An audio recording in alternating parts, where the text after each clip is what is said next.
আসসালামু আলাইকুম।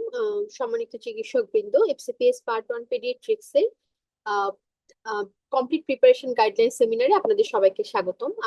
আপনারা সবাই হয়তো জানেন যে আমাদের পরীক্ষা একেবারে খুব কাছে চলে এসেছে। মাত্র 3 মাসের মতো সময় হাতে আছে। তো আশা করি আজকের সেশনটা আপনাদের জন্য খুব বেনিফিটের একটা সেশন হবে। আমরা কিভাবে 3 মাসে ওভারঅল প্রিপারেশন নিতে পারবো এই ব্যাপারে একটা ডিটেলস আলোচনা করা হবে। তো যেহেতু রোজার সময় আমি খুব ইন শর্টে আপনাদেরকে ইনফরমেটিভ একটা ক্লাস নেওয়ার চেষ্টা করব। আমি শুরুতে একটু নিজে পরিচয় দিই। আমি ডক্টর তিথিধর, বর্তমানে অ্যাসিস্ট্যান্ট রেজিস্ট্রার হিসেবে পেডিয়াট্রিক্সে ময়মনসিংহ মেডিকেলে কর্মরত আছি এবং সিনাপসে আপনাদের পেডিয়াট্রিক্সের মেন্টর এবং কোঅর্ডিনেটর। তো আমাদের কিন্তু সবাই আপনারা হয়তো জানেন যে আমাদের পরীক্ষা কিন্তু এবার জুন মাসে, মানে মোটামুটি 1 মাস পরীক্ষার সময় চলে এসেছে, মানে এগিয়ে এসেছে। তো এই সময়টাকে আসলে খুব ভালোভাবে যদি ইউটিলাইজ করতে চান তাহলে খুব কনসাইজ এবং এক্সাম ওরিয়েন্টেড ভাবে পড়াশোনা করতে হবে। তো আমরা মোটামুটি সবাই জানি, তারপর একটু ওভারঅল শুরুর দিকে কিছু কথাবার্তা বলি। যে আমাদের এখন যে পরীক্ষাটা হয় সেটা আমাদের 4 ঘন্টার পরীক্ষা হয়। এই 4 ঘন্টায় আপনাদেরকে হচ্ছে পেপার 1, পেপার 2, পেপার 3, যেটা আগের ডিভিশন ছিল, এই ওভারঅল 4 ঘন্টার মধ্যে পরীক্ষা দিতে হয়। এর মধ্যে 75টা হচ্ছে এমসিকিউ থাকে, 75টা এসবিএ। টোটাল হচ্ছে 300 মার্কসের পরীক্ষা। মানে প্রত্যেকটা এসবিএ বা এমসিকিউ হচ্ছে 2 মার্কস ক্যারি করছে। এর মধ্যে মানে এই টোটাল 300 মার্কসের মধ্যে যদি আপনারা 210 মার্ক পান তাহলে আপনারা 70% মার্ক পেয়ে পার্ট 1 পাস করলেন। তো দেখা যায় এখন ওভারঅল সব মিলে যেহেতু 70% মার্কস পেতে হয়, তো আমাদের পাস সেট অনেক ভালো পার্ট 1 পেডিয়াট্রিক্সে। কিন্তু যেটা একটা সমস্যা হয় যে বিভিন্ন সেশনে আসলে কোশ্চিন ভ্যারি করে, ফ্ল্যাকচুয়েট করে। যেমন জানুয়ারি সেশন গুলোতে দেখা যেত কোশ্চিন কম্পারেটিভলি ইজি হয়, সেই তুলনায় জুন বা জুলাই সেশন গুলোতে কোশ্চিন একটু কঠিন হয়।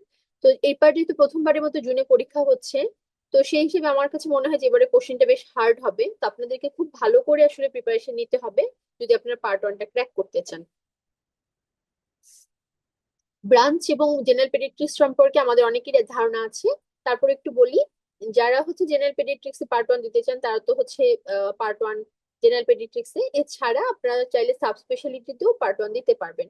তো আমাদের বেশ কিছু ব্রাঞ্চ আছে যেগুলোতে পার্ট 1 দেওয়া যায়, যেমন নিউরোলজি, তারপর paediatric haematology and oncology, paediatric nephrology, paediatric gastroenterology and nutrition, paediatric pulmonology, paediatric neurology and development, paediatric cardiology, paediatric endocrinology and metabolism, and paediatric critical care medicine.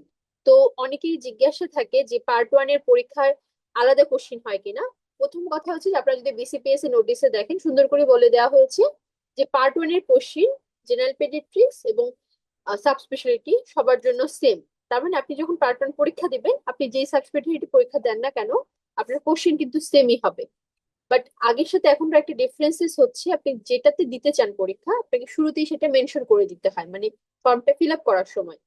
আমরা যে বছর পর্যন্ত পরীক্ষা দিয়েছি তখন পর্যন্ত জেনারেল পেডিয়াট্রিক্স থেকে সুইচ করা যেত ব্রাঞ্চে, এখন কিন্তু আর সেটা যায় না। তার মানে আপনি যদি নিউরোলজিতে যেতে চান সাপোজ, বা নিউরোটোলজিতে যেতে চান, আপনাকে শুরুতেই সেটা মেনশন করে দিতে হবে। এবং একবার আপনি সেই সাবজেক্টে চান্স পেয়ে গেলে পরবর্তীতে সেটা চেঞ্জ করতে পারবেন না। লাইক আপনি হয়তো নিউরোলজিতে পার্ট 1 পাস করলেন, এরপর আপনার হয়তো ট্রেনিং করার পরে মনে হলো যে আপনি 2 বছর ট্রেনিং এর পরে যে আপনি অন্য ব্রাঞ্চে যেতে চান, তাহলে সেটার কোনো স্কোপ নেই। তো এই জন্য আপনারা চিন্তা ভাবনা করে বুঝে শুনে ফর্মটা ফিল আপ করবেন, ঠিক আছে? এটা হচ্ছে খুব ইম্পর্টেন্ট যে আপনার প্যাশন, আপনার পছন্দের জায়গাটা বুঝে নিয়ে আপনাকে কিন্তু ফর্ম ফিল আপের সময় মেনশন করে দিতে হবে যে আপনি কোন ব্রাঞ্চে যেতে চাচ্ছেন, ঠিক আছে? আচ্ছা, তাহলে আমি বললাম যে আমাদের জেনারেল পেডিয়াট্রিক্স ছাড়াও কি কি ব্রাঞ্চ আছে: cardiology, gastroenterology, haematology, nephro, neuro, neonate, pulmology, endocrinology and critical care medicine. অনেকেই জানতে চান কোনটার প্রসপেক্ট কেমন। তো প্রসপেক্ট আসলে সবকিছুতেরই, সব জিনিসেরই একটু পজিটিভ এবং নেগেটিভ দিক আছে। পজিটিভ দিক হচ্ছে সাব স্পেশালিটি গুলোতে, পজিটিভ দিক হচ্ছে এখন সবাই আসলে সাব স্পেশালিটিস খুঁজে। যেমন একটা বাচ্চার অনেকদিন থেকে ডায়রিয়া ভালো হচ্ছে না, ক্রনিক ডায়রিয়া, তো সে গ্যাস্ট্রোএন্টারোলজিস্টের কাছে যেতে চায়। বা একটা বাচ্চার হয়তো অনেকবার রিকারেন্ট নিউমোনিয়া হচ্ছে, তো তারা পালমোনোলজিস্টের কাছে যেতে চায়। এটা হচ্ছে স্পেশালিটি, যে আপনি সাব স্পেশালিটিতে গেলে আপনার স্পেশাল কিছু পেশেন্ট আপনি ডিল করতে পারবেন। এবং বড় বড় বিভাগীয় শহরগুলোতে সাব স্পেশালিটিতে প্র্যাকটিস করার সুযোগ ভালো। আর ড্রব্যাক হচ্ছে যে পেরিফেরিতে কিন্তু সাব স্পেশালিটি গুলোর পোস্ট নেই, মানে আপনার ট্রেনিং করার সুযোগ কম। আপনাদেরকে যদি সাব স্পেশালিটিতে যেতে চান অবশ্যই আপনাকে ঢাকায় ট্রেনিং করতে হবে, কারণ ঢাকা ছাড়া ঢাকার বাইরে ট্রেনিং সেভাবে কাউন্ট হয় না। নিউরোলজি ট্রেনিং ময়মনসিংহে কাউন্ট হয়, চিটাগাং মেডিকেলে কাউন্ট হয়, খুব স্পেসিফিক কিছু জায়গায় হয়। এছাড়া বাকি যে ব্রাঞ্চ গুলো আছে লাইক কার্ডিওলজি, নেফ্রোলজি, নিউরোলজি, এগুলো আসলে ঢাকার বাইরে ট্রেনিং কাউন্ট হয় না। সো আপনাকে ঢাকায় থেকেই ট্রেনিং করতে হবে, এটা হচ্ছে একটা খারাপ দিক বা প্রবলেম। আর এটা সবকিছু আসলে পজিটিভ নেগেটিভ দিক আছে। আর প্র্যাকটিস ফিল্ডে আসলে সবটাই ভালো এবং খারাপ মিলিয়ে। জেনারেল পেডিয়াট্রিশিয়ানরা যেমন সব ধরনের রোগী ডিল করতে পারে, আবার বেশি যদি ক্রিটিক্যাল হয় সেক্ষেত্রে আমার সাব স্পেশালিটিস এর দরকার হয়, সাব স্পেশালিটি যারা আছে স্পেশালিস্টের দরকার হয়। তো এগুলোই আসলে পজিটিভ এবং নেগেটিভ দিক।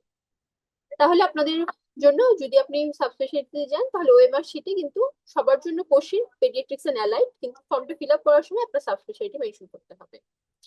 আচ্ছা, এই নিয়ে যদি কারো কোনো কিছু জিজ্ঞেস করার থাকে আপনারা জানতে চাইতে পারেন, কারণ আমাকে বিভিন্ন সময় আসলে সাবস্পেশালিটি নিয়ে প্রচুর মানুষজন প্রশ্ন করেন, তো সবাইকে আসলে এত ডিটেলসে সবসময় বলার সুযোগ নেই। তো আমি এখন যারা সেশনে আছেন তারা বা সেশন শেষে আপনারা জানতে চাইলে আমাকে জিজ্ঞেস করতে পারেন। এরপরে আসি যে কোথায় কোথায় কি ট্রেনিং কাউন্ট হয়। এটা আসলে অনেকবারই আমরা বিভিন্ন সময় বলেছি, আমি একটু সংক্ষেপে বলে যাই তাও। নিউরোলজি সবচেয়ে বেশি ট্রেনিং কাউন্ট হয় বাংলাদেশের বিভিন্ন ইনস্টিটিউশনে, তার মধ্যে Dhaka medical college, arm forces medical, Salimullah, BMU, MMC, Bangladesh শিশু হাসপাতাল, তারপর বারডেম, আদ্দিন, স্কয়ার হাসপাতাল, অ্যাপোলো এবং মাও শিশু হাসপাতাল চিটাগাং, এগুলো জায়গায় নিউরো ট্রেনিং কাউন্ট হয়। নিউরোলজি ট্রেনিং এর একটা পজিটিভ দিক হচ্ছে যে আপনি নিউরোলজিস্টদের স্পেশাল ডিমান্ড থাকে অনেক, বাংলাদেশে অনেক আইসিইউ আছে, এনআইসিইউ আছে, যেগুলোতে শুধু তারা স্পেশালিস্ট ছাড়া ডক্টর নেয় না, তো সেই জায়গাগুলোতে আপনার কাজের প্রসপেক্ট ভালো নিউরোলজিতে।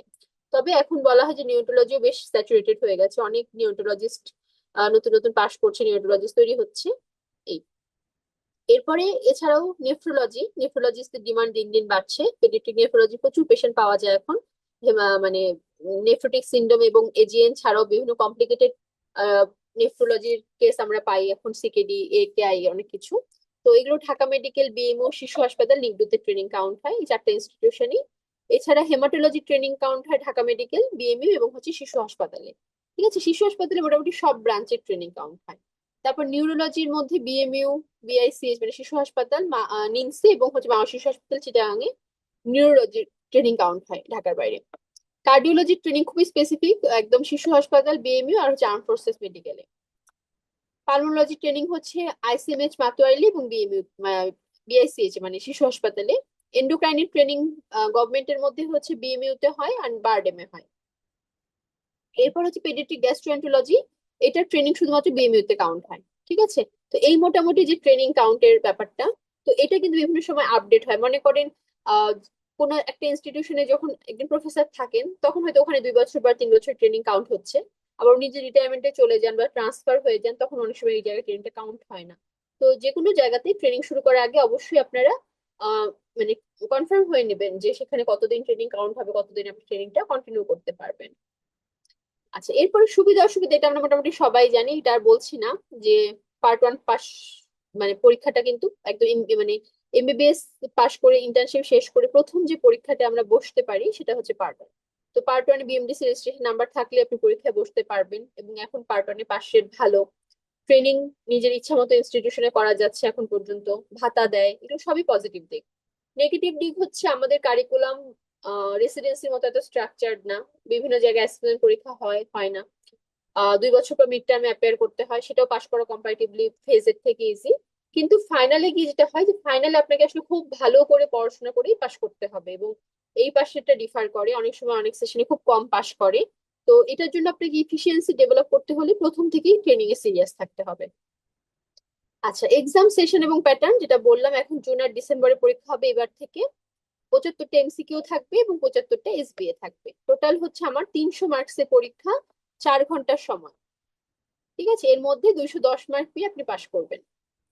এখন যেটা সবচেয়ে গুরুত্বপূর্ণ আমাদের আজকের সেশনের ডিসকাশন সেটা হচ্ছে সিলেবাস।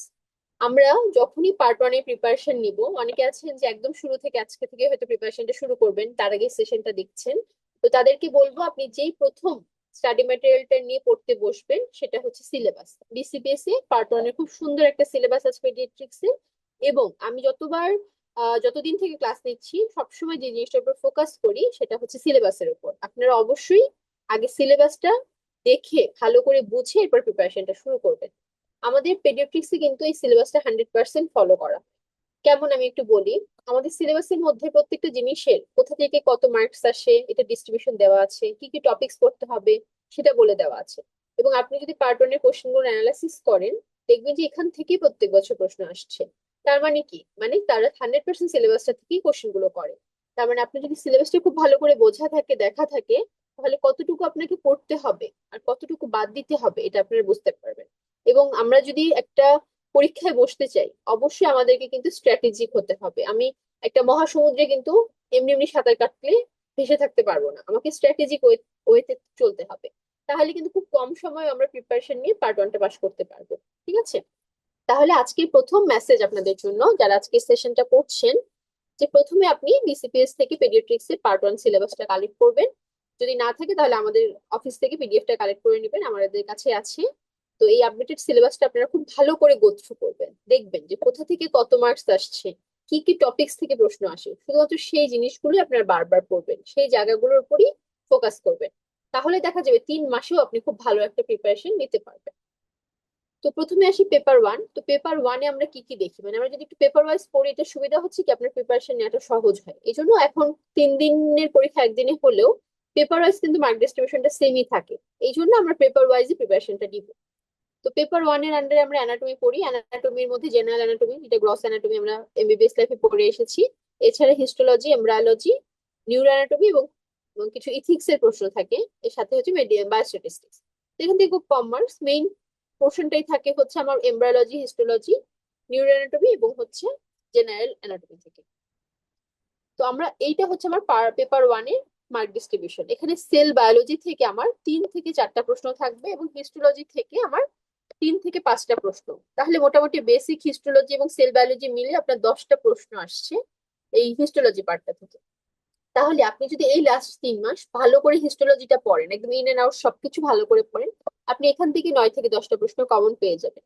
এবং যেহেতু হিস্টোলজিটা একটু সহজ, আপনি ভালো করে পড়া থাকলে আপনি 10টার মধ্যে 10টা প্রশ্নের অ্যান্সার করতে পারবেন। ঠিক আছে? খুব কঠিন কিছু হিস্টোলজিতে আসেন। এরপরে আসি ডেভেলপমেন্টাল অ্যানাটমি, যেটা হচ্ছে এমব্রায়োলজি। এখান থেকে আমার 6 থেকে 8টার মতো প্রশ্ন থাকে। তো এমব্রায়োলজি পেডিয়াট্রিক্সে পাশ করার জন্য একদম মানে খুব ট্রাম্প কার্ড বলা যায়। এবং আপনার ভবিষ্যতে আপনি যখন পার্ট ওয়ানের পাশ করার পরে ট্রেনিং করবেন, সে সময় আপনার এমব্রায়োলজি ভালো করে বুঝতে হবে, জানতে হবে। আপনি যদি ডায়াফ্রামের ডেভেলপমেন্ট না জানেন, তাহলে কিন্তু কনজেনিটাল ডায়াফ্রামেটিক হার্নিয়া বুঝতে পারবেন না। বা আপনি যদি হার্টের ডেভেলপমেন্ট ভালো করে না বুঝছেন, তাহলে আপনার কনজেনিটাল হার্ট ডিজিজ বুঝতে সমস্যা হবে। তার মানে আমাদের সবসময় কিন্তু এমব্রায়োলজি লাগে। তাই এই পার্টটা আপনারা খুব ভালো করে পড়বেন, বুঝে পড়বেন। এবং এখন প্রচুর কনসেপচুয়াল ভিডিওস আমাদের ইউটিউব গুলোতে অ্যাভেলেবল আছে, আমাদের ক্লাস হয়। তো সেখান থেকে দেখে দেখে আপনি কনসেপ্ট ক্লিয়ার করবেন এমব্রায়োলজি, যে একটা ডেভেলপমেন্ট কিভাবে হচ্ছে, হ্যাঁ, একটা ফিটাল সার্কুলেশন কিভাবে হচ্ছে। এইগুলো যদি আপনার ভালো করে বোঝা থাকে, পড়া থাকে, পার্ট ওয়ানে আপনি যেমন সহজে পাশ করতে পারবেন, আপনার ভবিষ্যতে ট্রেনিং লাইফটাও আপনার জন্য সহজ হয়ে যাবে। ঠিক আছে? এরপরে আসে জেনারেল অ্যানাটমি এবং টপোগ্রাফিক অ্যানাটমি। এখান থেকে 6 থেকে 8টার মতো প্রশ্ন থাকে। মোটামুটি আমাদের গ্রস অ্যানাটমির যে টপিকস গুলো, লাইক হচ্ছে সুপিরিয়র এক্সট্রিমিটি, ইনফিরিয়র এক্সট্রিমিটি, তারপরে হচ্ছে হেড নেক, তারপর অ্যাবডোমেন, এই সবগুলো মিলে আমার গ্রস অ্যানাটমির প্রশ্নে থাকে 6 থেকে 8টা। তার মানে অনেক বড় সিলেবাস। তো এখানের জন্য আপনি কিভাবে পড়বেন, এটা একটু স্ট্র্যাটেজিক হতে হবে। তো আমরা যেটা করি, কোচিং এ যারা লং ব্যাচে আছেন বা হচ্ছে ক্রাশ ব্যাচে আছেন বা যে যে ব্যাচে আছেন না কেন, এক্সাম ব্যাচে আছেন বা ভর্তি হবেন, সবার জন্য আমরা কি করব, একটা শর্ট সাজেশন দিয়ে দিই গ্রস অ্যানাটমিতে। যেহেতু পেডিয়াট্রিক্সে গ্রস অ্যানাটমি থেকে খুব বেশি প্রশ্ন আসে না, যতটুকু আসে সেটা সিলেবাস কাভার করে একটা সাজেশন দিয়ে দেওয়া হবে একদম শুরুর দিকেই। তো সেটা আপনারা যদি ভালো করে ফলো করেন, আমরা যদি প্রত্যেক বছর কোশ্চেন অ্যানালাইসিস করেই সাজেশনটা সেট আপ করি, তো এখান থেকে আমার 80 থেকে 90% প্রশ্ন কমন এসে যায়। তো গ্রস অ্যানাটমি নিয়ে আসলে ভয় পাওয়ার কিছু নেই, কারণ অ্যানাটমি সবাই খুব ভয় পায়। কিন্তু পার্ট ওয়ান পেডিয়াট্রিক্সে অ্যানাটমি খুব চুজি জায়গা থেকে আসছে। যেমন আমি যদি একটা উদাহরণ দিয়ে বলি, সুপির এক্সট্রিমিটি। তো এখান থেকে দেখা যায় প্রত্যেক বছর স্যাররা হচ্ছে আর্টস পলিসি থেকে প্রশ্ন করেন, ব্রাকিয়াল প্লেক্সাস থেকে প্রশ্ন করেন। তো যেহেতু বাচ্চাদের আর্টস পলিসিটাই কমন, তো এখান থেকেই প্রশ্ন আসে। সর্বোচ্চ ক্লাম্পিস প্যারালাইসিস থেকে আসতে পারে অথবা কার্পাল টানেল সিনড্রোম। এরপরে আমি যদি বলি ইনফিউ এক্সট্রিমিটি, তো এখান থেকে দেখা যায় যে গ্লুটিয়াস ম্যাক্সিমাস এর এখানে যেহেতু আমাদের বাচ্চাদের অনেকগুলো আইএম ইনজেকশন দেওয়া হয়, তো এই গ্লুটিয়াস ম্যাক্সিমাস থেকে কিছু প্রশ্ন আসে। অনেক সময় আর্টারিস অফ দ্য ফুট বা ক্লাব ফুট থেকে প্রশ্ন আসে, যেহেতু বাচ্চাদের ক্লাব ফুট পাওয়া যায়। পেডিয়াট্রিক্স ওরিয়েন্টেড যে অ্যানাটমি গুলো, সেখান থেকে আমাদেরকে বেশি বেশি পড়তে হবে। তারপরে অ্যাবডোমেনে আমার মিকেলস ডায়াবেটিকুলাম, অ্যাপেন্ডিসাইটিস, তারপর হচ্ছে ইনগুইনাল হার্নিয়া, টেস্টিস, আনডিসেন্ডেড টেস্টিস, এগুলো কমন বাচ্চাদের। বাচ্চাদের কিন্তু ইউরোজেনিটাল ডায়াফ্রাম বা পেরিনিয়াম ইম্পর্টেন্ট না, তাহলে যেগুলো বাচ্চাদের জন্য ইম্পর্টেন্ট সেই রিলেটেড অ্যানাটমি গুলো আমরা পরীক্ষার আগে আগেই 3 মাস ভালো করে পড়বো। এবং আমি মানে খুব আপনাদের এশিওর করেই বলতে পারি, আমরা কোচিং এ অ্যানাটমির পার্টটা যেটা আমি অনেকদিন থেকে নেই, সাজেশন দেওয়া হয়, এখান থেকে 90 থেকে 100% প্রশ্ন কমন আসে সাজেশন বেস। ঠিক আছে, তো আপনারা যেটা করবেন একদম চোখ বন্ধ করে এই যে সাজেশন গুলো আমরা ক্লাসে প্রোভাইড করবো এক্সামের জন্য, এই পার্টটুকুই ভালো করে পড়ে যাবেন। এখান থেকে যদি আপনি ভালো করে পড়া থাকে ইম্পর্টেন্ট টপিকস, এখান থেকে আপনি 100% প্রশ্ন কমন পেয়ে যাবেন। ঠিক আছে, তো ভয় পাওয়ার কিছু নেই যে অ্যানাটমি অনেক কঠিন। এরপরে আসি অ্যাপ্লাইড অ্যানাটমি। এটা থেকে ক্লিনিক্যাল এবং নিউরো অ্যানাটমির কিছু প্রশ্ন থাকে। যেমন হচ্ছে একটা ডিজিজের সিনারিও হয়তো দেওয়া থাকে, উইলসনস ডিজিজ, তো আপনাকে আগে প্রথমে ডিজিজটা বুঝতে হবে। তবে উইলসন ডিজিজে কি হয়, কপার মেটাবলিজমের সমস্যার কারণে বেসাল গ্যাংলিয়া ডিস্ট্রাকশন হয়ে এখানে কপার ডিপোজিশন হয়। তাহলে এই ধরনের কিছু সিনারিও বেস প্রশ্ন আসে, বাচ্চাদের কেফ রিং পাওয়া যায়। তাহলে এরকম ক্লিনিক্যাল সাথে অ্যানাটমি একটা রিলেশনে কিছু প্রশ্ন এখানে আসবে অ্যাপ্লাইড অ্যানাটমিতে। এছাড়া রেডিওলজি পার্ট থেকে কিছু প্রশ্ন আসে রেডিওলজি ইমেজিং এর, যেমন আরডিএস এর রেডিওলজিক্যাল ফাইন্ডিংস, হার্টের শ্যাডো কিভাবে রেডিওলজিক্যাল বর্ডার ফর্মেশন হয় রাইট হার্টের, কিভাবে লেফট বর্ডার ফর্মেশন হয়, বা বুট শেপ হার্ট টফে পাওয়া যায়, এরকম রেডিওলজি ইমেজিং এর কিছু প্রশ্ন থাকে, ইন্টারসেপশনের আল্ট্রাসোনোগ্রাম ফাইন্ডিং। ঠিক আছে, এরকম। এরপরে হচ্ছে ফিজিওলজি প্রসেস এন্ড এবং ডিসঅর্ডার, এটা বেসিক্যালি ফিজিওলজির পার্ট, যেমন রেসপিরেশনের মেকানিজম, মিকচুরেশনের মেকানিজম, হ্যাঁ, রিফ্লেক্সেস গুলোর নাম, কিভাবে কোন রিফ্লেক্সটা কাজ করছে, এরকম কিছু প্রশ্ন আসে। এরপর আরেকটা পার্ট আসে হচ্ছে প্রসিডিওর। প্রসিডিওরের মধ্যে আমরা পেডিয়াট্রিক্সে কিছু প্রসিডিওর করি, যেমন lumber puncture, bone marrow aspiration. তো এই যে প্রসিডিওর গুলো করা হয়, এটার কোন সাইটে করা হয়, ইন্ডিকেশন কি, কন্ট্রাইন্ডিকেশন কি, হ্যাঁ, তারপরে হচ্ছে কমপ্লিকেশন কি হতে পারে, এরকম কিছু প্রসিডিওর বেস প্রশ্ন আসে এবং খুবই স্পেসিফিক জায়গা থেকে আসে। একবার লাম্বার পাংচার আসলে পরের বার বোন ম্যারো অ্যাসপিরেশন আসে। হ্যাঁ, এবং আমি আপনাদেরকে প্রশ্ন মানে প্রিভিয়াস এর কোশ্চেন কালেকশন থেকে দেখাতে পারবো যে এবছর আমরা হয়তো বলেছিলাম যে এখানে লাম্বার পাংচার থেকে আসবে, তো লাম্বার পাংচার থেকে আসলে প্রশ্ন এসেছে, কারণ স্যাররা তো আসলে বইয়ের থেকেই প্রশ্ন করেন, তাহলে বইয়ের বাইরে যাওয়ার তো কোনো স্কোপ নেই। তো প্রিডিক্টেবল জায়গা থেকেই প্রশ্ন আসে। এরপরে behaviour science, medical ethics, code of conduct, এখানে এথিক্স এর কিছু প্রশ্ন আসে, ডক্টর পেশেন্ট রিলেশনশিপের, গুড কমিউনিকেশন বেরিয়ার, মানে কমিউনিকেশনের কি কি বেরিয়ার থাকে, এগুলো খুবই প্রিভিয়াস ইয়ার থেকে ইম্পর্টেন্ট কয়েকটা টপিক্স থেকে আসা প্রশ্ন, যেটা আমরা ক্লাসে সাজেশন দিয়ে দিব, এখান থেকে আপনাদের প্রশ্ন কমন করে যাবে। এছাড়া বায়োস্ট্যাটিস্টিক্স, এখান থেকে এখন 3টার মতো প্রশ্ন আসে। বায়োস্ট্যাটিস্টিক্স আমাদের ইদানিং ক্লাস হয়, জানি ভাই ক্লাস নেই, তো পেডিয়াট্রিক্স ওরিয়েন্টেড ভাবে খুব ইম্পর্টেন্ট জায়গাগুলো পড়িয়ে দেওয়া হবে এবং এখান থেকে আপনারা 2টা 3টা প্রশ্ন সহজেই কমন পেয়ে যাবেন। এবং পেডিয়াট্রিক্স এ বায়োস্ট্যাটিস্টিক্স খুব স্পেসিফিক জায়গা থেকে প্রশ্ন আসে, যেমন স্যাম্পলিং, ডাটা কালেকশন, হ্যাঁ, পারপাসিভ স্যাম্পলিং কোনগুলো, নন পারপাসিভ স্যাম্পলিং কোনগুলো, তারপর হচ্ছে মিন, মোড, মেডিয়ান, সেন্ট্রাল টেন্ডেন্সি, এগুলো থেকেই প্রশ্ন আসবে। ঠিক আছে, তারপর কোয়ালিটেটিভ ডাটা কোনগুলো, কোয়ান্টিটেটিভ ডাটা কোনগুলো, এরকম। তাহলে প্রথম যেটা বলছিলাম বারবার করে, যে সিলেবাস আপনারা খুব ভালো করে পেপার 1, পেপার 2 এবং পেপার 3 সিলেবাস করবেন। সিলেবাসের মধ্যে প্রত্যেকটা জায়গা থেকে মার্ক করে করে পড়বেন যে কি কি জায়গার উপর এমফাসাইজ করা হয়েছে। যেমন সেল বায়োলজি, এখানের মধ্যে সেল সাইকেল, সেল ডিভিশনের কথা বলা আছে, প্রত্যেক বছর সেল সাইকেলের এই মাইটোসিস, মিওসিস, এটা ফেজ গুলো, টাইম, ডিউরেশন, প্রথম ফেজে কি হয়, এখান থেকে একটা প্রশ্ন থাকে। তারপর যদি ডেভেলপমেন্টাল অ্যানাটমি বলি, তাহলে এখানে foetal circulation and it changes after birth, এখান থেকে 1 বা 2টা প্রশ্ন একদম মাস্ট কমন আসবে। ঠিক আছে, মানে আমি একদম লিখে দিতে পারি যে আপনাদের ফিটাল সার্কুলেশন থেকে প্রশ্ন থাকবে, হ্যাঁ, প্রত্যেক বছর থাকে। তো এই জায়গাগুলো আপনাদেরকে বুঝতে হবে যে পরীক্ষার আগে আপনি কোন জায়গাগুলো পড়লে কম সময়ে বেশি অ্যান্সার করতে পারবেন। তারপর যদি বলি হিস্টোলজি, তো হিস্টোলজিতে সব বারই দেখা যায় যে লিম্ফয়েড অর্গান এবং লাইনিং এপিথেলিয়াম থেকে প্রশ্ন থাকে। ঠিক আছে, তারপর হচ্ছে সুপার এক্সট্রিমিটিতে আপনার আর্টসলসে থেকে প্রশ্ন থাকে, থাকবেই প্রশ্ন। আচ্ছা, এরপরে আমরা আসি আর ফিজিওলজিক প্রসেস এন্ড ডিসঅর্ডারে, দেখবেন এখানে মানে সিলেবাসের মধ্যে সুন্দর করে দেওয়া আছে যে কি কি ফিজিওলজিক প্রসেস এন্ড ডিসঅর্ডার আপনারা পড়বেন। যেমন রেসপিরেশনের মেকানিজম, রেসপিরেটরি মাসেলস এর নাম, হ্যাঁ, কোয়াইট রেসপিরেশনে কোনটা লাগে, ফোর্সফুল রেসপিরেশনে কোনটা লাগে, এগুলো। তারপর ভমিটিং রিফ্লেক্স থেকে 2023-24 জুলাইয়ের প্রশ্ন থেকে প্রশ্ন ছিল যে ভমিটিং রিফ্লেক্স নিয়ে। তারপর হচ্ছে ডিফিকেশন রিফ্লেক্স নিয়ে প্রশ্ন এসেছে, হ্যাঁ, মিকচুরেশন নিয়ে প্রায় প্রতি বছরই প্রশ্ন থাকে। তারপর হচ্ছে ভিশন, হ্যাঁ, আমাদের যে ভিশনের পাথওয়ে, ভিজুয়াল পাথওয়ে আছে, কোন জায়গায় সমস্যা হলে কি হয়, যে অপটিক কায়াসমাতে হলে আপনার টানেল ভিশন হবে। তারপরে কোনটাতে কোন ধরনের সমস্যা হয়, তারপরে রাইট সাইডে যদি ট্র্যাক্টে হয় টোটাল ব্লাইন্ডনেস হবে, হ্যাঁ, এরকম প্রশ্নগুলো প্রত্যেক সেশনেই থাকে। আচ্ছা, এরপর আমরা আসি recommended book for part 1, paper 1। Paper 1 এর জন্য আমরা, পরীক্ষা যেহেতু একেবারেই সামনে, তো খুব বেশি আসলে মেইন বই পড়ে এখন সময় নষ্ট করা যাবে না। আপনারা বেসিক্যালি ক্লাস করবেন কোচিং এ। আপনারা যে যে ব্যাচে অ্যাডমিট হবেন বা হচ্ছেন সেই ব্যাচের কোচিং এর ক্লাসগুলো করবেন। তো মেন্টররা খুব সুন্দর করে আসলে গুছিয়ে সবকিছু বুঝিয়ে দেন যে কোথা থেকে কতটুকু পড়তে হবে। সেটা আপনারা শীটের মধ্যে একদম পরীক্ষার আগের দিন যেভাবে রিভিশন করবেন সেইভাবে পড়াটা গোছাবেন। আমরা কিন্তু সবসময় বলি যে কোনো একটা পরীক্ষায় পাশ করার জন্য প্রথমে আসলে পড়াটা গোছানো খুব ইম্পর্টেন্ট। পড়তে কিন্তু বেশি সময় লাগে না, গোছাতেই বেশি সময় লাগে।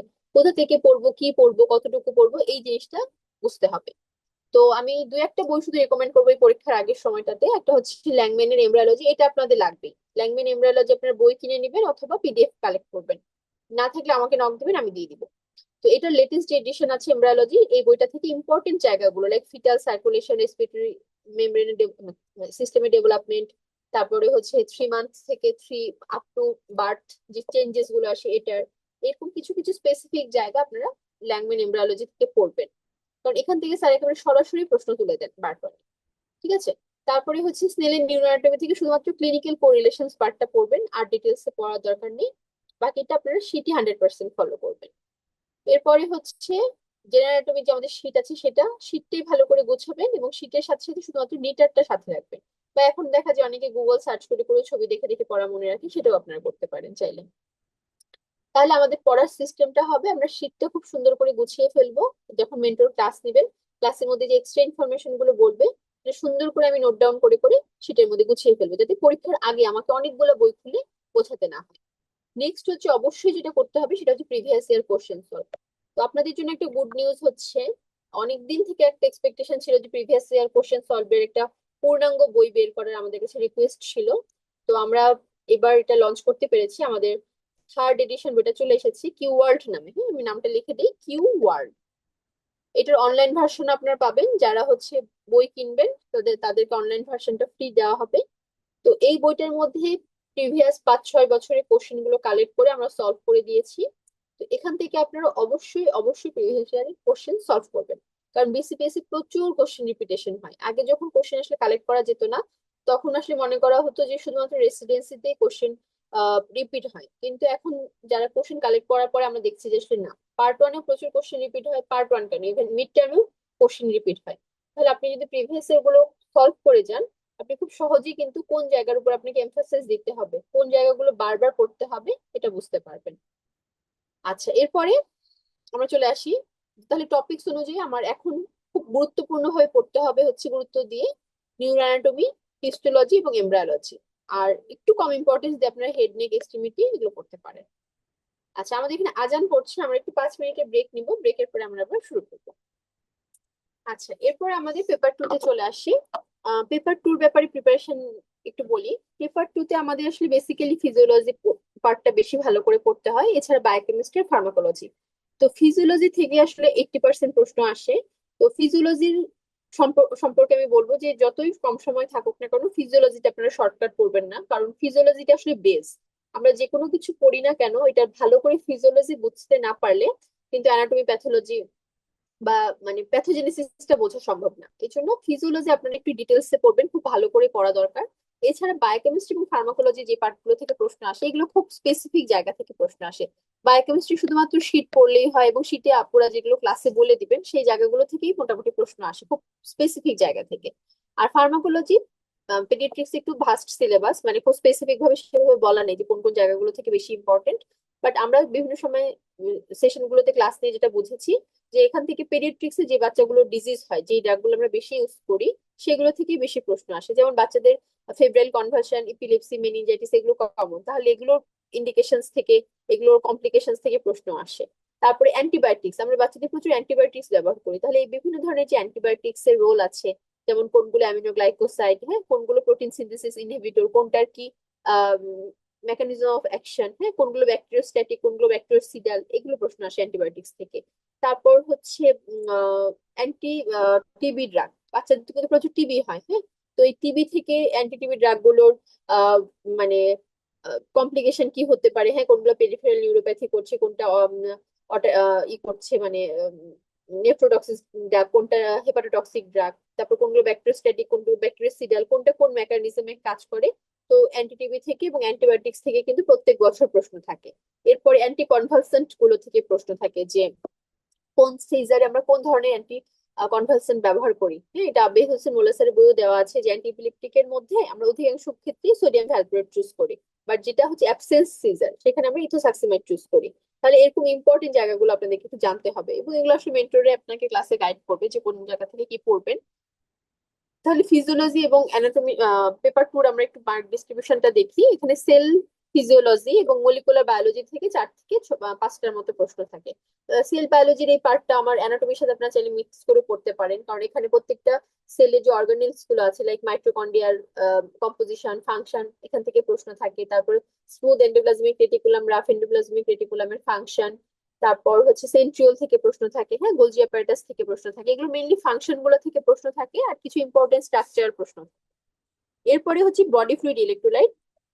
ফিজিওলজিতে মোস্ট ইম্পর্টেন্ট চ্যাপ্টার হচ্ছে বডি ফ্লুইড ইলেকট্রোলাইটস। এখান থেকে মাস্ট মাস্ট প্রশ্ন থাকবে, এবং এখানে বেশ কয়েকটা প্রশ্ন আসে। অ্যাসিড বেস ডিসঅর্ডার, হ্যাঁ বডি ফ্লুইডস গুলোর কম্পোজিশন থেকে প্রশ্ন, তারপর ইলেকট্রোলাইট ইমব্যালেন্স, হাইপোক্যালেমিয়ার কজ, হাইপারক্যালেমিয়ার কজ, হাইপোনেট্রিমিয়ার কজ, হাইপারনেট্রিমিয়ার কজ, ইসিজি ফাইন্ডিংস এখান থেকে প্রশ্ন থাকবে। তারপর physiology of growth and development, এটা আবিদ হোসেন মোল্লা স্যারের বই যে সেকেন্ড চ্যাপ্টারটা আছে, ওখানে প্রত্যেকটা বাচ্চার মাইলস্টোন অফ ডেভেলপমেন্ট দেওয়া আছে। যেমন একটা বাচ্চা 3 মাসে ঘাড় শক্ত করতে পারে, 6 মাসে সে বসতে পারে, 9 মাসে সে ক্রাউলিং করে, 1 বছর হলে সে ফার্নিচার ধরে দাঁড়ায়, এবং মোটামুটি 15 মাসে একটা বাচ্চা ভালো করে হাঁটতে পারে। তো এই যে মাইলস্টোন অফ ডেভেলপমেন্ট গুলো আছে, ঠিক আছে, এই কোনটা কোন ধরনের ফাংশন, যেমন আমি যেগুলো বললাম এগুলো হচ্ছে গ্রস মোটর, তারপরে fine motor, self help autonomy, language, হ্যাঁ এই সোশ্যাল বিহেভিয়ার, এই সবগুলোই হচ্ছে মাইলস্টোন অফ ডেভেলপমেন্ট। কোন মাসে কতগুলো, যেমন পিঞ্চার গ্রিপ থেকে প্রচুর প্রশ্ন এসেছে, 15 মাসে বাচ্চা পিঞ্চার গ্রিপ করতে পারে, মানে একটা কলম দিয়ে দিয়ে সে, sorry pincer grip scribble with pens, 15 মাসে সে পেন দিয়ে স্ক্রিবল করতে পারে, এটা একটা ফাইন মোটর ফাংশন। তো এখান থেকে দেখা যায় অনেকবার প্রশ্ন এসেছে এসবিএ তে। তাহলে প্রত্যেকটা বাচ্চা কোন বয়সী কোনটা পারে, এই যে মাইলস্টোন অফ ডেভেলপমেন্ট, এখান থেকে একটা বা দুইটা প্রশ্ন মাস্ট আসে। তাহলে আপনি যদি এই জিনিসটা খুব ভালো করে পড়ে ফেলেন, তাহলে এখান থেকে আপনি অবশ্যই 2-3টা প্রশ্ন কমন পেয়ে গেলেন এরকম। এরপরে physiology process and it application, এখানের মধ্যে আপনার কার্ডিওলজি, রেসপিরেটরি, নিউরোফিজিওলজি থেকে প্রশ্ন থাকে। তো বেশি ইম্পর্টেন্ট হচ্ছে নিউরোফিজিওলজি। আপনারা যেটা করবেন যে নিউরোফিজিওলজি এবং নিউরো অ্যানাটমিটা একসাথে করে পড়বেন, তাহলে কনসেপশনটা খুব ভালো হয়। আমি নিজে এভাবে পড়েছি, এবং আমার কাছে মনে হয় যে নিউরো অ্যানাটমি, নিউরোফিজিওলজি এবং ক্লিনিক্যাল নিউরোলজি এই তিনটা যদি একসাথে পড়তে পারেন, পড়াটা অনেক সুন্দর গোছানো হয়ে যায়। যেমন আপনি একটা সিএসএফ এর সার্কুলেশন পড়লেন, হ্যাঁ সিএসএফ এ প্রথমে আপনি পড়লেন যে সিএসএফ টা কিভাবে সার্কুলেশনটা হয়, তারপর সিএসএফ এর অ্যামাউন্ট কতটুকু, টার্নওভার কেমন, সিএসএফ এর ফাইন্ডিংস গুলো কি, একটা নর্মাল সিএসএফ এর কালার কেমন থাকে, এগুলো পড়লেন। পড়ার পরে যদি আপনি মেনিনজাইটিসটা পড়েন, তাহলে মেনিনজাইটিস হলে ভাইরাল মেনিনজাইটিস এর ফাইন্ডিংসটা কেমন হবে, বা টিউবারকুলার মেনিনজাইটিস কেমন হবে, এটা বুঝতে সহজ হয়ে যায়। তারপরে কোনো জায়গায় যে অবস্ট্রাকশন হয় তখন অবস্ট্রাকটিভ হাইড্রোক্যাফালাস হচ্ছে, বা কোনো কারণে যদি সার্কুলেশনে বেশি বেশি সিএসএফ প্রোডাকশন হয় তখন কমিউনিকেটিং হাইড্রোক্যাফালাস হচ্ছে। তাহলে আপনার কোরিলেট করে পড়লে পড়াটা বুঝতে সুবিধা হয় আর কি। তো আপনার ক্লিনিক্যাল মানে মানে নিউরোলজি এবং সাথে হচ্ছে নিউরোফিজিওলজি এবং নিউরো অ্যানাটমি এই তিনটে একসাথে করে পড়বেন, গুছিয়ে পড়বেন একসাথে, তাহলে পড়াটা বুঝতে সমস্যা হবে, সুবিধা হবে। আর মেন্টর যখন ক্লাস নিবেন, নিউরো অ্যানাটমির কথা বলবো, যেটা খুব ভালো করে বুঝে পড়বে। নিউরো অ্যানাটমি আসলে বোঝা ছাড়া মানে পরীক্ষা পাশ করা খুব টাফ। নিউরো অ্যানাটমি এবং নিউরোফিজিওলজিটা খুব ভালো করে বুঝতে হবে। তো আমাদের এখানে আসান আব্দুল্লাহ ভাই ক্লাস নেন, তারপর হচ্ছে নিউরোফিজিওলজি নোমান ভাই ক্লাস নেন, ওরা খুব ভালো করে আসলে ফিজিওলজি অ্যানাটমি গুলো বুঝিয়ে দেন। তা আমরা আশা করি যে আপনাদের জন্য ক্লাসগুলো অনেক বেনিফিশিয়াল হবে। এরপরে আসে হচ্ছে ইমেজিং। ইমেজিং এর কথা যেটা বলেছি, অ্যানাটমিতেও কিছু ইমেজিং থাকে, ফিজিওলজিতেও কিছু ইমেজিং এর প্রশ্ন থাকে, হ্যাঁ যেমন আরডিএস এর কথা বলবো, যে আরডিএস এ যে কমপ্লিট হোয়াইট আউট লাং থাকে, এয়ার ব্রঙ্কোগ্রাম পাওয়া যায়, তারপরে হচ্ছে গ্রাউন্ড গ্লাস অ্যাপিয়ারেন্স থাকে, তারপরে হচ্ছে হার্টের রেডিওলজিক্যাল রাইট বর্ডার কি দিয়ে ফর্মেশন হয়, লেফট বর্ডার কিভাবে ফর্মেশন হয়, বিভিন্ন কনজেনিটাল হার্ট ডিজিজে হার্টের বিভিন্ন ধরনের শেপ থাকে, যেমন টিজি এর ক্ষেত্রে হচ্ছে এগন সাইট অ্যাপিয়ারেন্স পাওয়া যায়, টিএপি ভিআরএ, হ্যাঁ total anomalous pulmonary venous return, এখানে আমাদের ফিগার অফ 8 পাওয়া যায়। তারপর হচ্ছে টফের ক্ষেত্রে বুট শেপ হার্ট পাওয়া যায়। এই বুট শেপ হার্ট কেন হয়, এখানে হচ্ছে রাইট ভেন্ট্রিকল হাইপারট্রফি হয়, কার্ডিয়াক অ্যাপেসের আপওয়ার্ড টার্নিং হয়, এবং হচ্ছে পালমোনারি কোনাস্টার কনকেভিটিটা বেড়ে যায়। এই তিনটার কারণে হার্টের শেপটা বুটের মতো দেখা যায়। তো এইগুলো থেকেই পরীক্ষায় প্রশ্ন ছিল। তারপর টফের মোস্ট ইম্পর্টেন্ট কম্পোনেন্ট কি, এটা হচ্ছে আমাদের রাইট ভেন্ট্রিকুলার আউটফ্লো ট্র্যাক্টের যে অবস্ট্রাকশন বা পালমোনারি মানে পালমোনারি যে অ্যানুলার স্পাজম হয় বা পালমোনারি ইনফ্রান্ডিবুলার স্পাজম, এটা যত বেশি হবে তত বেশি সায়ানস্ট হবে। তাহলে 4টা কম্পোনেন্টের মধ্যে এই কম্পোনেন্টটা বেশি ইম্পর্টেন্ট। এখান থেকে এসবিএ তে প্রশ্ন ছিল, এমসিকিউ তে প্রশ্ন ছিল, মানে আমি যেগুলো ডিসকাশন করছি প্রত্যেকটাই প্রিভিয়াস ইয়ারের প্রশ্ন। তাহলে আপনাদেরকে এই জায়গাগুলো বুঝে বুঝে একটু পড়তে হবে, এবং এই ব্যাপারে মেন্টর আপনাদেরকে হেল্প করবেন। এরপরে ক্লিনিক্যাল বায়োকেমিস্ট্রি এবং ফার্মাকোলজি, এটা আপনারা একেবারে সাজেশন বেসড, মানে এক্সাম ওরিয়েন্টেড ভাবে পড়বেন। মেন্টররা ক্লাসে যতটুকু বলে দিবেন ততটুকুই পড়বেন, এর বাইরে এখন বায়োকেমিস্ট্রি এবং ফার্মাকোলজি পড়ে সময় নষ্ট করবেন না, ঠিক আছে? এরপরে চলে আসি বুকস। বুকস এর কথা বলবো যে এখন শেষ সময় আপনারা আসলে বড় বড় বই খুলে মানে পড়াটাকে বার্ডেন করে ফেলবেন না। জ্ঞানের কিছু ইম্পর্টেন্ট জায়গা পড়তে হয়, এটা ক্লাসে মেন্টররাই বলে দিবেন যে জ্ঞানের কতটুকু পড়বেন। আর এছাড়া মেইনলি আপনারা শীট পড়বেন। ফিজিওলজির জন্য আমাদের শীট খুব সুন্দর করে গোছানো কনসাইজ করা আছে, প্রত্যেকটা জিনিস শীটে আপডেটেড শীটে দেওয়া হয়েছে। এখান থেকে আপনারা প্রত্যেকটা ইম্পর্টেন্ট জায়গা খুব ভালো করে বুঝে বুঝে কনসেপশন ক্লিয়ার করে পড়বেন।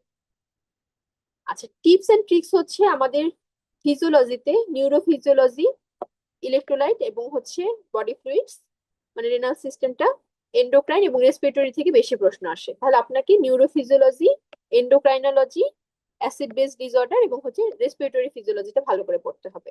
ফার্মাকোলজি এবং বায়োকেমিস্ট্রি শুধুমাত্র মেন্টরের ক্লাস, মানে ক্লাস এবং সাজেশন বেস পড়াশোনা করবেন, তাহলে আপনাদের পেপার 2 পড়াটা অনেক সহজ হয়ে যাবে।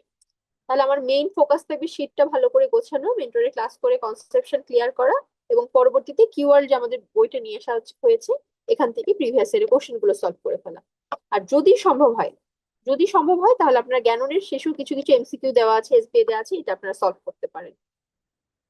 আচ্ছা, আমরা এটা সাজেশন একটা দেখাই যে আমাদের কিভাবে করে সাজেশনটা প্রিপেয়ার করা হয়। যেমন নার্ভাস সিস্টেমের কিছু 5 স্টার টপিক আছে, যে নিউরো ট্রান্সমিটার গুলোর মধ্যে কোনগুলো এক্সাইটেটরি, কোনগুলো ইনহিবিটরি, কোনগুলো বোথ, এই এক্সাম্পল থেকে প্রিভিয়াস এর কোশ্চেন ছিল, তাহলে এটা আপনাকে ভালো করে পড়তে হবে।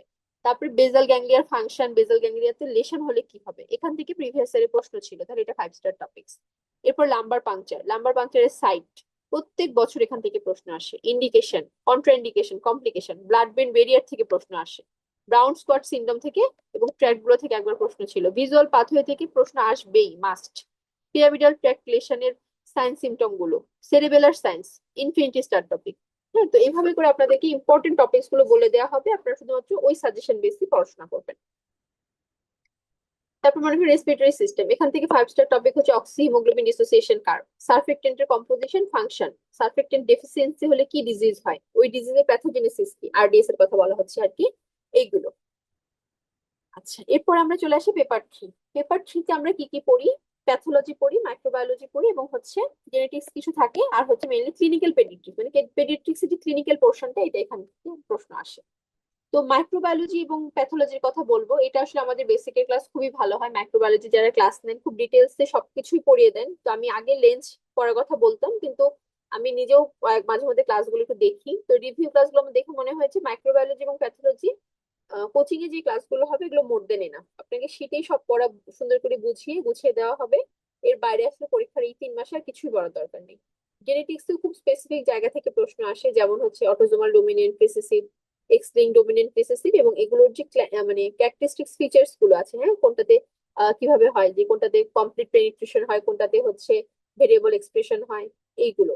ঠিক আছে, তারপরে হচ্ছে যদি আমরা ক্রসিং ওভার করি, কত পার্সেন্ট হেলদি হবে, কত পার্সেন্ট ক্যারিয়ার হবে, কত পার্সেন্ট এফেক্টেড হবে, এরকম কিছু স্পেসিফিক প্রশ্ন আসে। ডোমিনেন্টের এক্সাম্পল আসে, হ্যাঁ, অস্ট্রোজেনেসিস ইমপারফেক্টা, এখানে কি হয়, এখানে অটোজোমাল ডোমিনেন্ট ডিসঅর্ডার, এখানে টাইপ 1 কোলাজেন ফাইবার হচ্ছে মিউটেশন হয়ে যায়, যার কারণে এটা ঠিক মতো সিনথেসিস হয় না, ডিফেক্টিভ সিনথেসিস হয়ে অস্ট্রোজেনেসিস ইমপারফেক্টা হয়। ঠিক আছে, এটা প্রিভিয়াস ইয়ারের প্রশ্ন ছিল। তো এইগুলো প্রশ্নে বারবার করে আসে। থ্যালাসেমিয়া, হিমোফিলিয়া, কোনটা কোন ধরনের ডিসঅর্ডার, অটোজোমাল ডোমিনেন্ট রিসেসিভ না এক্স লিঙ্ক রিসেসিভ, এরকম প্রশ্ন। আচ্ছা, এরপর আমরা চলে আসি ক্লিনিক্যাল পেডিয়াট্রিক্সে। তার আগে একটু মার্ক ডিস্ট্রিবিউশনটা দেখাই। মার্ক ডিস্ট্রিবিউশনের মধ্যে জেনারেল প্যাথোলজি থেকে আপনার 8 থেকে 10টার মতো প্রশ্ন থাকবে। ইমিউনোলজি থেকে প্রশ্ন থাকে 4 থেকে 6টা। জেনেটিক্স থেকে প্রশ্ন থাকে 3 থেকে 5টা। আর হিস্টোপ্যাথোলজি বলতে ওই প্যাথোলজির পার্ট 2 থেকে 3টার মতো প্রশ্ন। আর অ্যাজ এ হোল আমরা যদি বলি, মাইক্রোবায়োলজির পার্ট থেকে আমার প্রশ্ন আসে মোটামুটি ব্যাকটেরিওলজি, ভাইরোলজি, প্যারাসাইটোলজি থেকে 10 থেকে 15টার মতো প্রশ্ন। এছাড়া যে সিস্টেমিক প্যাথোলজি বা পেডিয়াট্রিক্স, এখান থেকে প্রশ্ন আসে হচ্ছে 12টার মতো। তো এই আমাদের মোটামুটি মার্ক ডিস্ট্রিবিউশন। তাহলে আপনি দেখেন যে যদি আপনি প্যাথোলজি পার্টটা পড়ে ফেলেন ভালো করে, এখান থেকে আপনি 10টা প্রশ্ন কমন পেয়ে গেলেন। মাইক্রোবায়োলজি থেকে আপনি 15 থেকে 20টার মতো প্রশ্ন কমন পাচ্ছেন, এবং বাকি প্রশ্ন একটু ক্লিনিক্যাল পেডিয়াট্রিক্স থেকে। মানে এই পার্টে আসলে মার্ক তোলাটা সবচেয়ে সহজ, এবং আমরা যখন আগে পেপার ওয়াইজ ভাগ করতাম, দেখা যেত আমরা পেপার 3টাই সবাই সবসময় ভালো করতো আর কি। তো যেহেতু আমাদের এই টপিকস গুলো খুব ভালো করে প্রিডিক্টেবল জায়গা থেকে প্রশ্ন আসছে, তো আমি একটু বলি কি কি রেকমেন্ডেড বুক আপনারা পড়বেন। এখন আমি বলবো যে এই শেষ 3 মাসে আপনাদের লেন্স পড়ার দরকার নেই। আপনারা শীটটা ভালো করে পড়বেন এবং মেন্টরের ক্লাসটা 100% ফলো করবেন। জেনারেল প্যাথোলজির জন্য সেম কথা, আপনারা ভালো করে শীট পড়বেন এবং মেন্টরের ক্লাসে যে এক্সট্রা ইনফরমেশন গুলো হবে সেটা আপনি প্যাথোলজি শীটের মধ্যে লিখে ফেলবেন। এখন রবিনসও পড়া দরকার নেই, লেন্সও পড়া দরকার নেই 3 মাসে। এরপর ক্লিনিক্যালের জন্য আপনারা এখন এই শেষ সময় 100% হচ্ছে আবিদ হোসেন মোল্লা স্যারের যে আমাদের 6th এডিশন বইটা চলে এসেছে, এটা পড়বেন। অনেকের কাছেই হয়তো 5th এডিশন আছে, 6th কেনা হয়নি। কিন্তু আমি বলি যে আসলে প্রচুর জিনিস জায়গায় স্যারের বইয়ে নতুন নতুন জিনিস অ্যাড করা হয়েছে, 83টার মতো পেজ অ্যাড করা হয়েছে। তো অনেক চেঞ্জ আসছে। আপনারা যেহেতু নিউ সেশনে পরীক্ষা দিচ্ছেন, আপনারা অবশ্যই 6th এডিশনটাই ফলো করবেন। সেখানে দেখা যায় প্রত্যেকটা ডিজিজে নতুন করে কিছু প্যাথোজেনেসিস দেওয়া হয়েছে, কিছু নতুন অর্গানিজমের নাম এসেছে। এই জায়গাগুলো আপনাদের পড়া থাকতে হবে। এবং আমাদের যে ক্লিনিক্যাল ক্লাসগুলো হয়, আমরা কিন্তু এখন মেইন প্রত্যেকটা ক্লাসে আমরা নতুন বই থেকে পড়াচ্ছি। তো ওখানে আপনাকে ইম্পর্টেন্ট জায়গাগুলো একদম সুন্দর করে বলে দেওয়া হবে যে আপনি ক্লিনিক্যালি কোন কোন জায়গাগুলোতে জোর দিবেন এবং কিভাবে প্রশ্নগুলো আসছে। ঠিক আছে।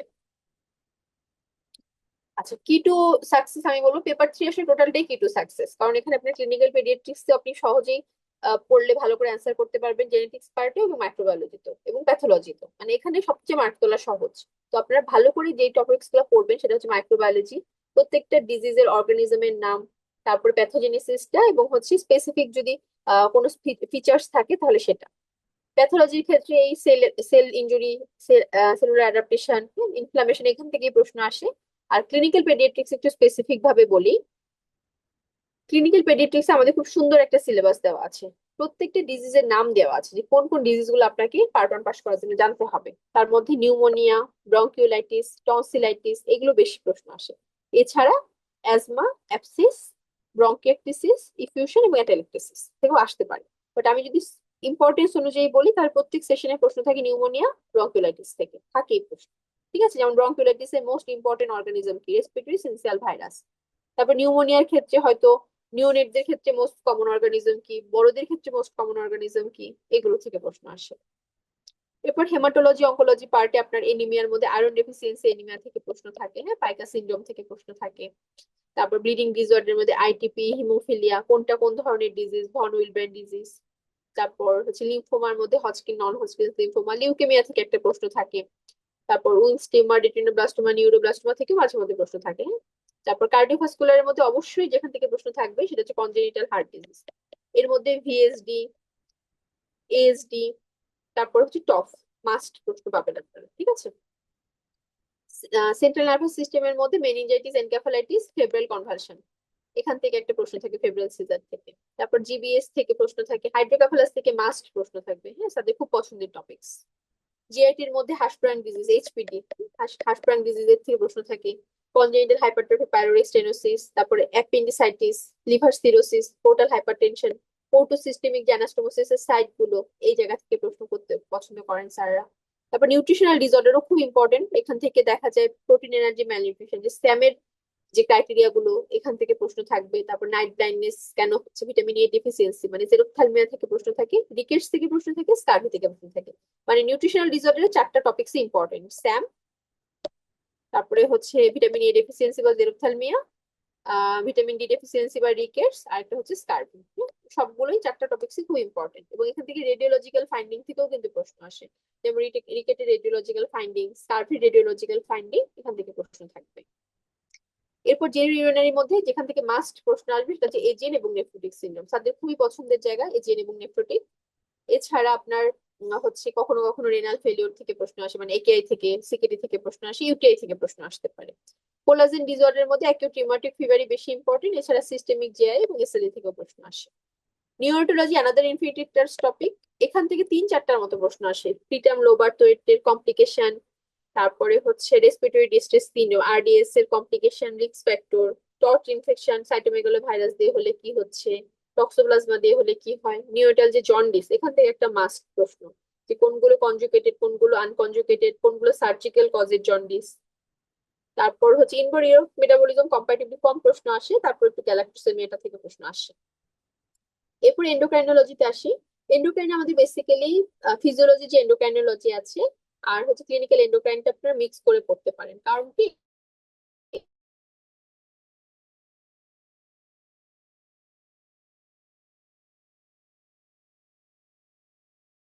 যে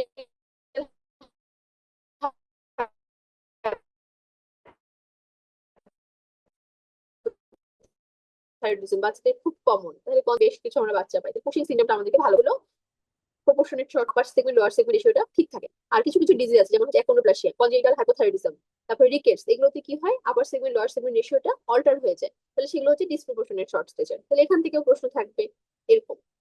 আচ্ছা, রিকমেন্ডেড বুক আসলে আমি সহজে বলবো যে আপনারা অবশ্যই আবিদ হোসেন মোল্লা স্যারের সিক্স এডিশন বইটা ফলো করবেন এবং এখান থেকে ইন ডিটেলসে ভালো করে পড়বেন। ঠিক আছে, তাহলে এই আমাদের মোটামুটি ছিল ক্লিনিক্যালের প্রিপারেশন।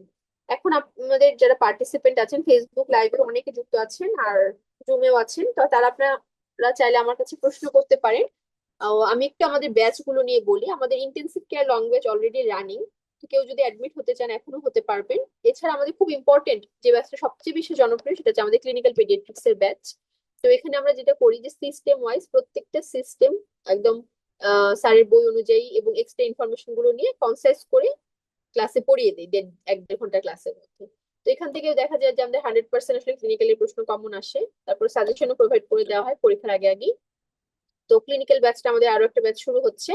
আর এক্সাম ব্যাচ হচ্ছে লাস্ট যে এক্সাম ব্যাচটা আমাদের শুরু হবে সেটা হচ্ছে 3 মান্থ চ্যালেঞ্জ এক্সাম ব্যাচ। তো এটাতে আপনারা চাইলে অ্যাডমিট হতে পারেন। এটাতে আমাদের এখন কোর্স ফি হচ্ছে আফটার ডিসকাউন্ট হচ্ছে ডিসকাউন্ট ছাড়া হচ্ছে 6,000 টাকা, আর ডিসকাউন্টের পরে হচ্ছে 4,800 টাকা। এটা হচ্ছে exam batch with extensive solve class. এছাড়া আমাদের আরেকটা নতুন ব্যাচ শুরু হতে যাচ্ছে ক্রাশ ব্যাচ, যেটা আসলে অনেকেই জিজ্ঞেস করেছিলেন ডিমান্ড আমাদের যে কবে থেকে শুরু হচ্ছে। এটা আমাদের 16 মার্চ থেকে শুরু হবে। হ্যাঁ, 16 মার্চ থেকে আমাদের ফার্স্ট ক্লাস, তার আগে একটা ওরিয়েন্টেশন হবে, বাট 16 মার্চ থেকে আমাদের ক্লাস ফাইনালি শুরু হয়ে যাবে। এবং ক্রাশ ব্যাচ আসলে আপনারা বলতে পারেন যেটা একটা ট্রাম্প কার্ড, এখানে সবকিছু আসলে পড়ানো হয় এবং খুব কনসাইজ করে পড়ানো হয়। তো এই ব্যাচটা শুরু হচ্ছে 16 মার্চ থেকে একদম। আর আমাদের এখন একটা ফ্ল্যাট ফ্ল্যাট ডিসকাউন্ট চলছে 40%, এটা হচ্ছে আপনারা 10 থেকে 17 মার্চ পর্যন্ত। তো যারা অ্যাডমিট হবেন এর মধ্যে যদি অ্যাডমিট হয়ে যান তাহলে আপনারা এই ডিসকাউন্টটা নিয়ে নিতে পারেন। আচ্ছা, এখন আসি টিপস এন্ড ট্রিক্স এ। আচ্ছা, একজন মনে হয় ক্রাশ ব্যাচের কোর্স ফি জিজ্ঞেস করেছেন। ক্রাশ ব্যাচে হচ্ছে কোর্স ফি 12,000 টাকা, আফটার ডিসকাউন্ট এটা হচ্ছে 9,600 টাকা। আপনারা এটা এখন অ্যাডমিট হলে আপনারা এটা পেয়ে যাবেন। এখন আসি কিছু টিপস এন্ড ট্রিক্স এ। প্রথম কথা যেটা, যে সিলেবাসটা খুব ভালো করে গোছ্য করতে হবে। সিলেবাসের মধ্যে যে টপিকস গুলো বলা আছে এগুলো ভালো করে পড়তে হবে, বারবার পড়তে হবে। নেক্সট হচ্ছে ইম্পর্টেন্ট কোশ্চেন সলভ করা। তো আমরা তো আসলে বারবারই বলছি যে আমাদের অনেক দিনের স্টুডেন্টদের ডিমান্ড ছিল যে একটা প্রিভিয়াস এর কোশ্চেন সলভের বই বের করা। তো এখন আমাদের যেটা কিওয়ার্ড এসেছে এটা একদম থার্ড এডিশনে details MCQ SBA with explanation add করা হয়েছে। আমরা অনেক পেডিয়াট্রিক্স এর মেন্টর এটাতে কন্ট্রিবিউটর হিসেবে আছি। তো আপনারা এই বইটা কিনতে পারেন এবং কেনার পরে এটা আপনার অনলাইন ভার্সনটা ফ্রি পাবেন। এছাড়া হচ্ছে যেটা খুব গুরুত্বপূর্ণ পার্ট ওয়ানের জন্য সেটা হচ্ছে পড়াটা বুঝে পড়া। আমরা আসলে অনেক কিছু পড়ি মুখস্থ করি কিন্তু কনসেপশনটা ক্লিয়ার করে পড়ি না। তো এখন যেটা খুব গুরুত্বপূর্ণ যে স্যার আসলে কনসেপশন বেসড প্রশ্ন করতে পছন্দ করেন। তো যে কোনো কিছু আপনি যা পড়বেন সেটা কনসেপ্টটা বুঝে নিতে হবে যে এটা কি বোঝাতে চাইছে। তো কনসেপ্ট ক্লিয়ার করে পড়াটা খুব গুরুত্বপূর্ণ এবং ক্লিনিক্যাল পার্ট থেকে বেশি প্রশ্ন আসে, এই জন্য ক্লিনিক্যাল পার্টের উপরে বেশি জোর দিতে হবে। আপনি পাশ করবেনই হচ্ছে ক্লিনিক্যাল এবং মাইক্রোবায়োলজি এবং ফিজিওলজি দিয়ে। ঠিক আছে, তো এগুলো যদি ভালো করে পড়া থাকে আপনি সহজে পাশ করতে পারবেন। আর অবশ্যই এক্সাম দিতে হবে, কারণ টাইম ম্যানেজমেন্ট গুরুত্বপূর্ণ। পরীক্ষায় কোশ্চিনটা কিভাবে আসছে, কি প্যাটার্নে আসছে এটা বোঝা খুব গুরুত্বপূর্ণ, এই জন্য অবশ্যই এক্সাম দিতে হবে। আমরা যারা অনেকে আগে হয়তো আছেন যে আগে কোচিং করেছেন, এখন শুধু জাস্ট এক্সাম ব্যাচে অ্যাডমিট হতে যাচ্ছেন, তাদের জন্য আসলে 3 মান্থ চ্যালেঞ্জ এক্সাম ব্যাচ শুরু হয়েছে। এটার হচ্ছে 7 তারিখে open for all first class আছে। তো আপনারা চাইলে ক্লাসটা করেও অ্যাডমিট হতে পারেন, অথবা অ্যাডমিট হয়ে গেলে আপনারা 7 তারিখ থেকে ক্লাস শুরু করে দিতে পারেন। তো এই ব্যাচটা আপনাদের জন্য খুব বেনিফিটেড হতে পারেন যারা অ্যাডমিট হতে চান। এছাড়া যেটা মানে আমরা যে জিনিসটা আসলে বলতে চাই যে পরীক্ষা যে কোনো কিছুতে পাশ করার জন্য অনেক কিছু দরকার হয়, তার মধ্যে একটা খুব বড় জিনিস হচ্ছে যে আপনার নিয়মিত পরিশ্রম করে এবং উপরওয়ালার মানে উপর ভরসা রাখা এবং উপরওয়ালার ব্লেসিংস, এটা খুব গুরুত্বপূর্ণ। অনেক সময় দেখা যায় যে আমাদের সবকিছু ভালো যাচ্ছে কিন্তু পরীক্ষার আগে হয়তো কেউ অসুস্থ হয়ে গেল বা কোনো একটা অ্যাক্সিডেন্টের কারণে পরীক্ষাটা খারাপ হয়ে যেতে পারে। এই জন্য অলম্যাটের উপরে 100% ভরসা রাখতে হবে যে উপরওয়ালা আপনার বেস্টটাই যখন পাওয়ার তখন দিবেন। আর হচ্ছে নিজের পরিশ্রমটুকু চেষ্টাটুকু করে যেতে হবে। তো আপনারা চেষ্টা করবেন এই 3 মাস যদি সম্ভব হয় অ্যাটলিস্ট 8 ঘন্টার মতো 7-8 ঘন্টার মতো পড়াশোনা করা, যদিও খুব টাফ এই বয়সে এসে আসলে 7-8 ঘন্টা টেবিলে বসে থাকা ইজি না। তারপরে যতটুকু আপনি সময় পাচ্ছেন, যখনই সময় পাচ্ছেন চেষ্টা করবেন যে সেই সময়টা পড়াতে দেওয়ার, তাহলে 3 মাসে একটা ভালো আউটকাম আসা সম্ভব। আর হচ্ছে আহ আমাদের প্রত্যেকটা ক্লাস আসলে লাইভ হয় জুমে, তারপরে হচ্ছে এটা রেকর্ড থাকে। তো যার যেখানে কনসেপশনে প্রবলেম থাকবে বারবার করে রেকর্ডেড ক্লাসগুলো দেখবেন, রিভিউ করবেন, তাহলে দেখা যাবে যে আপনি কম পড়েও এই ক্লাস করে অনেক কিছু মনে রাখতে পারছেন। ঠিক আছে, নিজের বেস্ট এফোর্টটা দেওয়ার চেষ্টা করবেন।